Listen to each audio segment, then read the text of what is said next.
প্রভু, আর সহ্য করতে পারছি না, এবার তো দয়া করুন। কন্যা, এ তো জ্যৈষ্ঠী মাস চলছে, আষাঢ় তো এখনো গোটাটাই বাকি। তাহলে আপনার পাওয়ারটা একটু কমিয়ে দিন প্রভু। ইন্দ্রদেবের সাথে কথা বলে 2-1 দিন জলের ব্যবস্থা অন্তত করে দিন প্রভু। ওনার সাথে আমার মিল নেই, তবু তোদের কথা ভেবে আমি ওনার কাছে মেসেজ করেছিলাম যে 2-1 দিন বৃষ্টির ব্যবস্থা করার জন্য। তো নিজের চোখেই তো দেখলি কেমন জোর ঝড় বৃষ্টি দিল, তাতে তোরা আরাম ফিল করলেও অনেক গরিব মানুষের অনেক ক্ষতি হয়ে গেছে, অনেক বড় বড় গাছ পড়ে গেছে, অনেক গরিব লোকের ঘরের চাল উড়ে গেছে। উনি রেগে মেগে এসব করেছেন কারণ ওনার টাইম হয়নি, আর তারই মধ্যে আমি বৃষ্টি চেয়ে বসে আছি বলেই উনি এমনটা করেছেন।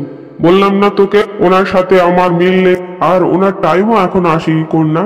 ইন্দ্রদেব, পবনদেব ওনারা এখন অন্য জায়গায় পোস্টিং আছে, ওনারা ঠিক টাইমে চলে আসবে।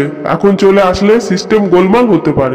কিন্তু প্রভু, এই সিস্টেম ঠিকঠাক রাখতে গিয়ে আমাদের অবস্থা টাইট হয়ে যাচ্ছে। ধৈর্য ধর কন্যা, ধৈর্য ধর।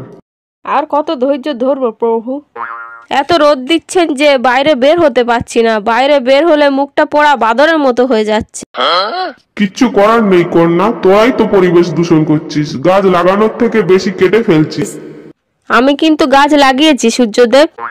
ভালো কথা, কিন্তু শুধু তুই লাগালে লাভটা কি হবে? আমি এই বছরে 10টা তুলসী গাছ লাগিয়েছি, আর প্রতিদিন তুলসী গাছের তলায় জল ঢালি। ওইটুকুতে কি বা হবে? অন্য বিভিন্ন রকম বড় বড় গাছ লাগাতে হবে, যেমন আম গাছ, জাম গাছ, অসুস্থ গাছ। অনেক গাছ লাগালে তবে গিয়ে আমার রাগ ঠান্ডা হবে। মানে এখন জলের কোনো আশা নেই? কন্যা, যে কদিন পর্যন্ত আমার টাইম দেওয়া আছে সেই টাইম পর্যন্ত আমাকে থাকতেই হবে। উফ, আরো কতদিন এই প্যাচ প্যাচে গরম সহ্য করতে হবে? হ্যাঁ জানি, পেছনে পেছনে তোরা আমাকে অনেক গালাগালি দিস, প্যাচ প্যাচে গরম, পচা গরম, হতভাগা গরম। নে এবার আরো কিছুদিন সহ্য কর।